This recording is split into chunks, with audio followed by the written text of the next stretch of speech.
We step into the world of big dreams, big moves, and big money. It's the Big Cheese Miami Recruiting and NIL Report with Manny Navarro. After 40 years, the Big Cheese remains dedicated to serving the finest Italian dinners, pizza, pasta, subs, and salads. All of their pasta is imported from Italy and cooked fresh every day. Visit BigCheeseMiami.com. Now, let's find out who's the Big Cheese the Miami Hurricanes are working on with insider Manny Navarro. Right. There he is, the man, the myth, the legend that is Manny Navarro. He will join us in our post-game show on Saturday. We will be on right after the Canes beat USF, and I expect them to beat USF. I feel good about the game, Manny. I really do. I don't think the Canes are going to make the mistakes that Florida made. I think Miami now is balanced and physical. And I just think that they're not going to allow South Florida to run all over them. And I think that's going to be a key. Stopping South Florida and controlling them. Control that run. I think you can control that team. Don't hear you. Don't hear.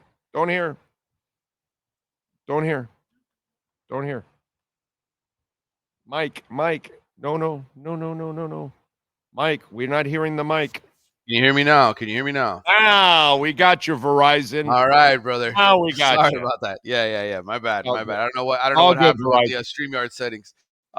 Anyway, I think USF doesn't have a team that's very good offensively right now. It's basically their quarterback scrambling for his life. They're using tempo to sort of catch teams off guard. Alex Golesh is a great offensive coach. I mean, he built the monster at Tennessee a couple years ago before he got this USF job. But Byron Brown is basically their entire offense. He leads them in rushing.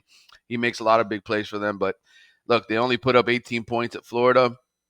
If you go back and you watch that Boise State game, they scored a touchdown on a fake punt. It was a 10-7 game at halftime.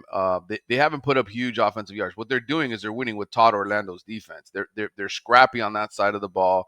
They run a 3-3-5, and they make teams uncomfortable. And they're manufacturing wins. Basically, yeah. They're basically doing that. And if you look at their roster, it's not even with a bunch of like ex-blue chip guys that came back home to Florida. They've only got two blue chippers that are even in their starting lineup, two former high school guys that were blue chip recruits. So it's all overachievers. It's all guys that just believe in Golesh and are a lot of older guys too. I think they got 33 graduates on the team. So a lot of older guys just stepping up and making plays for them. So I think where Miami wins this game. Let me tell you, Manny, I'm sorry to interrupt you, but this is a game that 2-3 years ago, 4 years ago, I'm shitting bricks. Because I don't trust these people. I don't trust these kids. I don't think they have the commitment. You can tell it was already turning around last year. They handled South Florida last year, and now they're super focused, man, because believe it or not, the Bethune-Cookman game showed me something. Because, again, 3-4 years ago, 5 years ago, you have that erratic good game against some team that it was pretty decent. And then you play a shitty team, and then you have a complete letdown or whatever. And I didn't see any of that against them. So I am seeing a level of maturity that I have not seen from the Canes in a long time. That's why I am super confident going into this game. I'm going to lay the 17.5. I think they win by 20 or more in this game, because I think when they want to establish the run, well, guess what? That's Miami's strength, to get physical. They just proved it against Notre Dame. So if they're going to shake up Notre Dame's offensive line, I think they're going to do a number on USF. Your thoughts? No, I agree with you. I think if this Miami team truly is different, like we suspect that they are, right? These are Mario's guys. This is year 4. Yeah. This is the kind of game they go into, and physically they manhandle USF because they've got better players in a lot of places. And that's just the bottom line. And look, Alex Golesh has done a tremendous job. I think USF could potentially make the college football playoff this year as the G5 representative. They have such a strong resume already with 2 big wins over Boise State and Florida. But this is the kind of game that if Miami is a legitimate top 5 team, you're at home. your opponent just finished fighting for its life to beat Florida. You should win this game and cover the spread. So I agree. I think that's what I'm looking for. I'm looking for a dominant performance from Miami. I'm with you 100%. Oh, I think this is the kind of game that they should go out there and take care of business. But there's still something in the back of my head that says, I got to see it. I got to see them do it. You know what, dude? They deserve that because that's been the history. I'm good going out on a limb. I'm happy with that. Yeah. That's who I am. I'm fine with that. I just see maturity now that I have not seen in this program in a while, and that goes to Mario and credit to him and his kids. He's got all the tough ass kids now in there. He doesn't have any more of the guys that were entitled and were just going off to you. I actually see a group of kids that they want to actually make their own way. Yeah. And I kind of like that. Whereas the ones we had in the past wanted to live off of the history of the Canes. I see differently. I see guys. I see guys that, you know, they want to be part of that history, but they've got to kickstart it. And I'm telling you, I just see maturity. The maturity I haven't seen in a long time, man. Yeah, Seriously. that goes back to guys like Ruben Bain and Francis Mawinoa. Those are those when you've got two dudes on each side of the line of scrimmage, that not only are elite players but command the respect of their teammates. Those guys just fall in line behind them. They see what Ruben Bain's doing. They're like, yo, we gotta play right. We can't take this play off. We've got to play hard every single snap. When they see Francis Mawinoa mauling people, it's the same thing. We got to play just the way this guy plays. So when you've got leaders that don't just talk the talk, but actually walk the walk every single day, practice everything else, I think that's when you create the kind of culture you want. And that's what Mario's done. He's established that culture with his best players and with guys that he recruited and are, you know, developed under his watch. Yeah. Look, Malachi Tony, that's a super talent. There's no doubt about it. But CJ Daniels is a bad mother effer, bro. Yeah. Like great pickup. Great pickup. Dog. Like he can't just, it's not just that he can play.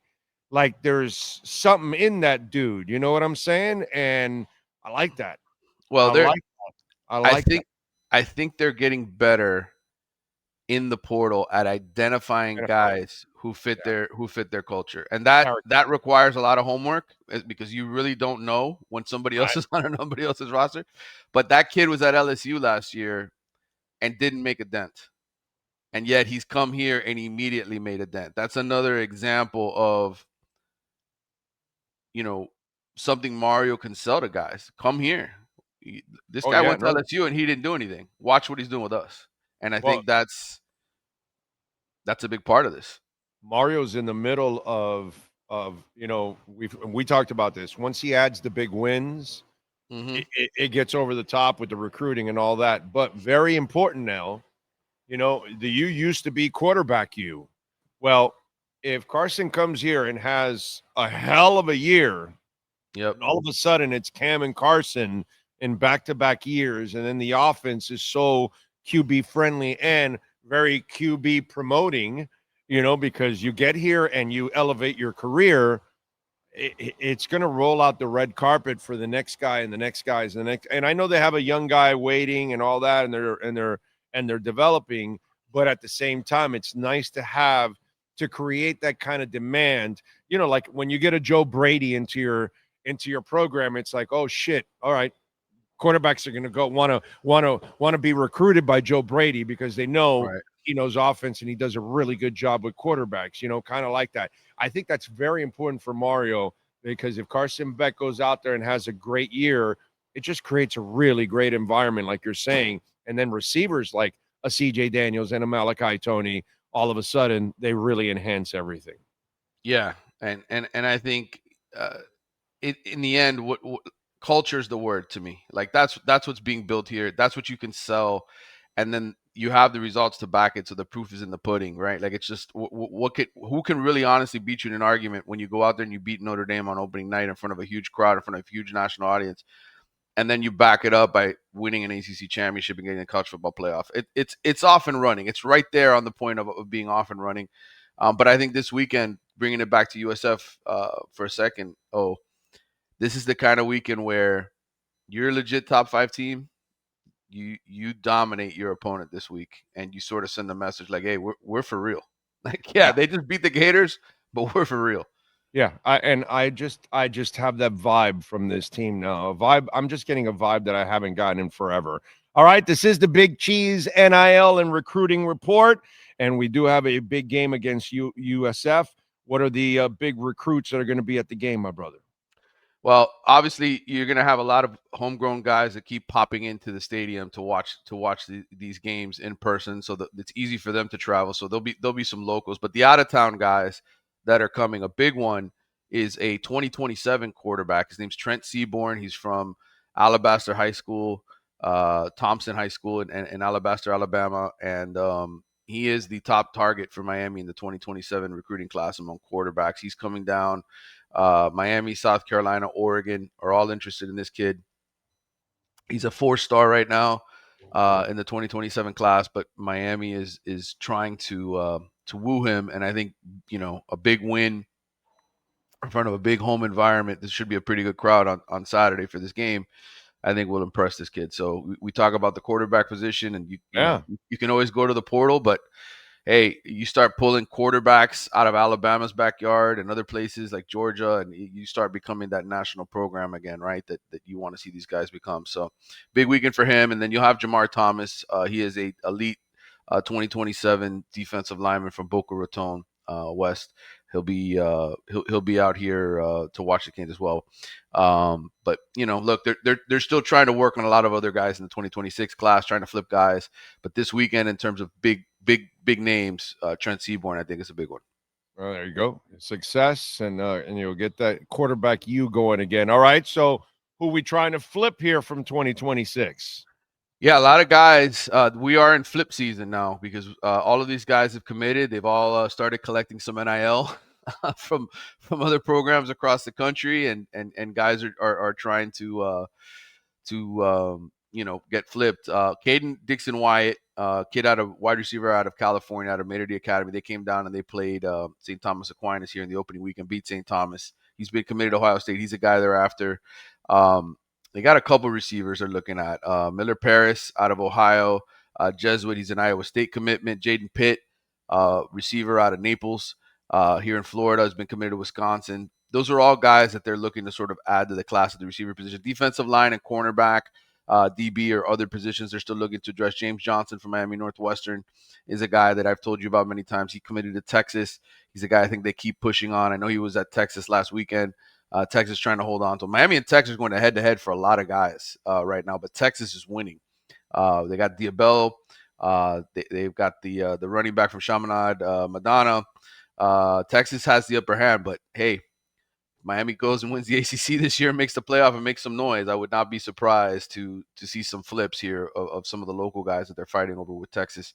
Vodney Cleveland, Alistair Vallejo, guys from Alabama and Texas, defensive linemen that have been committed to Michigan and Texas, and guys that Miami's trying to flip. Cornerback, Danny Odom, Justice Fitzpatrick, Minka's little brother, and J.J. Dunnigan. All guys committed to Nebraska, Ohio State, and Kansas. Cornerbacks that Miami is trying to flip. And then the safety is Aiden Pouncey, kid out of Winter Park, Florida, has been committed to Notre Dame. Those are the guys that nationally are targets that Miami's trying to flip and add to their class. And who are they? And is anybody trying to steal Miami's guys? Oh yeah. That's going to happen when you recruit well. People are going to come after your guys. Jalen Waters from Armwood Academy. He's a blue chip cornerback in this 2026 class. Texas, again, I keep telling you, Texas Longhorns, they are fighting. They're trying to get in here and steal some of these guys from Miami. They got money, bro. They got money. Yeah, and then Jordan Campbell, the linebacker from Miami Northwestern, who is a big sort of leader in this class. Texas, Florida State, Nebraska, all coming in here trying to flip these guys. But you win, you will keep all the guys because the money's going to be about the same. Not much of a difference. But if you win and you got the better stage, that's what it's all about, dude. And Miami's just got to break through. before Texas does, because Texas hasn't been able to break through in forever. Right. Yeah, they get to the semifinals 2 years in a row, and everybody's worried about Arch Manning and the way that he looks, and is that offense going to figure it out? I picked Texas in the preseason to win the national championship because they got all those guys back on defense, and I thought Arch is going to step in here and take off, but it's been a struggle for him. I don't know if he's injured. Looks like he might be playing with some sort of shoulder pain or something, even though Sarkisian keeps denying it. So we'll see whether or not Texas develops. They're in the SEC. I think they could potentially be the best SEC team. And if you're the best SEC team, you got a chance to win the national championship every year. So we'll see what happens with Texas. But Miami is right there. And I think the way they've played through these first 2 games, taking care of business the way they did against Bethune-Cookman, right, without any hiccups, right, in that game, I think those are the encouraging signs if you're a Miami fan. Yeah, I didn't want to see it's 10-3 at halftime. Huh? Right. What? Right. So they scored on every single drive. They scored on every single drive. And they controlled the clock. And, they did what they were supposed to do. They controlled them, they spanked them, and they sent them home. All right, what do you got going on in the Athletics so folks can check you out, my man? Yeah, obviously some interesting situations in the Atlantic Coast Conference. I had a column I did today with Grace Rayner answering reader questions, a mailbag, and Virginia Tech is 0-2 with Brent Pry over there. It's been a struggle for them. Who potentially could replace him at Virginia Tech. We talk about that. We talked about the opening at Stanford. Obviously, Andrew Luck is in charge of that program. What's going to happen at Stanford? They've had 4 straight 3-9 seasons, been really bad. It wasn't too long ago Jim Harbaugh was there winning, right? I mean, Stanford was in the top 5 not too long ago. What's going to happen at Stanford? And just talking about the ACC, and of course, you can get all my oddly specific predictions in the Athletic every single week on Thursday. So that's my weekly column where I identify guys that I think are going to lead all FBS players in passing yards, rushing yards, receiving, as well as the big games. I picked the big games there as well. I'm 13-5 so far, so I'm doing all right. Nice job by you, sir. All right, Manny, thank you as always. Follow him on Twitter at Manny_Navarro. Make sure you subscribe to The Athletic. We will catch you in the post-game show on Saturday, tomorrow, and we'll talk after hopefully a happy win over South Florida and improve to 3-0, my brother. Appreciate you. Have a fantastic night. We'll catch up tomorrow. All right, brother. Take care. You got it. There you go. The great Manny Navarro getting it done for us, and the Big Cheese, Miami.com, NIL and recruiting report. Visit our friends at the Big Cheese, 8080 Southwest 67th Avenue. You can call them also if you want to order some party platters, 305-662-6855. And from the lasagna to the baked ziti to the sauteed chicken to the fried mozzarella, it doesn't matter what it is. The pizza, awesome. The pasta shipped from Italy, cooked fresh daily. And you are going to love those garlic rolls, baby. Those garlic rolls are absolutely awesome. Great desserts. Pickup or delivery to your home or office. Any dinner or menu item can become a party platter. Visit our friends, Gary, and all the great people out there at BigCheeseMiami.com. You've been listening to the Big Cheese Miami Recruiting and NIL Report with Manny Navarro. At the Big Cheese Miami, they continue to purchase the same high-quality ingredients that the most expensive Italian restaurants use. The difference is they serve large portions at a family price. Visit the Big Cheese at 8080 Southwest 67th Avenue in Miami. Call 305-662-6855 or go to thebigcheesemiami.com. Go Canes!